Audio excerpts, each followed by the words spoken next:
So, you want to build a world. You've got a map in your head, a vibe in your heart, and zero clue where to start. Welcome to World Building 101, the art of creating something vast, beautiful, and seemingly overwhelming. My name is Jack. I'm a storyteller and a dungeon master, and today we're going to lay the groundwork to get you started on your very own homebrewed world. When I started building my current D&D campaign world, Kjlovania, years ago, I didn't start with a map or a timeline. I started with a feeling, the feeling of dread, of creatures that hunt the players at night, the feeling of a world that used to be balanced, but now is rotting from the inside. That tone became the spine.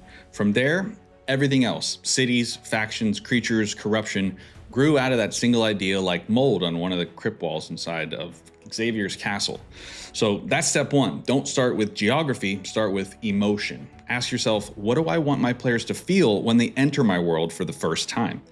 If you start with a vibe, every detail naturally will support it. In Kjlovania, that vibe was decay, both moral and literal. That's why Withermarsh floods, that's why Valoran drowns in religion, and why vampires rule Braxia instead of just hiding in their castles.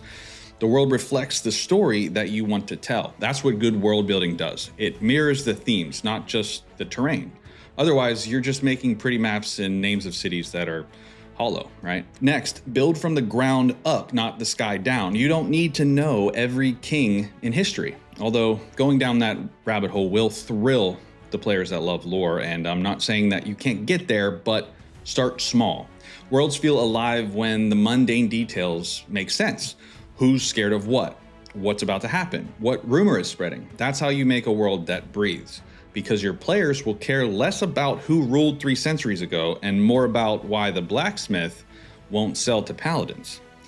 Next, don't overbuild at the beginning. Take the feeling and use it to flesh out a main city, a main enemy, and a main goal. Every DM gets lost in the lore mines, right? We've all written 15 pages of dwarven agriculture and then had our players spend 3 sessions flirting with the innkeeper instead.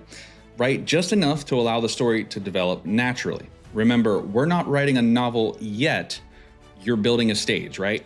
In order to get to the point where you can create world history, great houses, and a religious pantheon, they need to have a world that exists for all the details to fill in. Here's a cheat code. Build through conflict.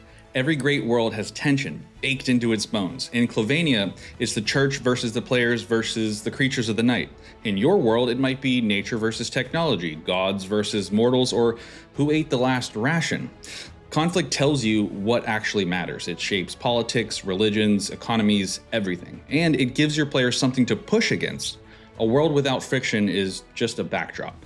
And finally, let it grow with your players. The best worlds aren't just written, they're discovered.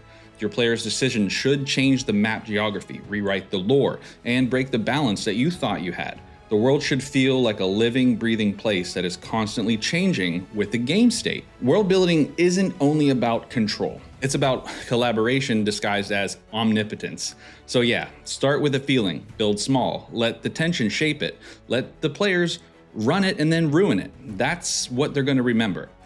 Good luck. Now it's time to go out and get started.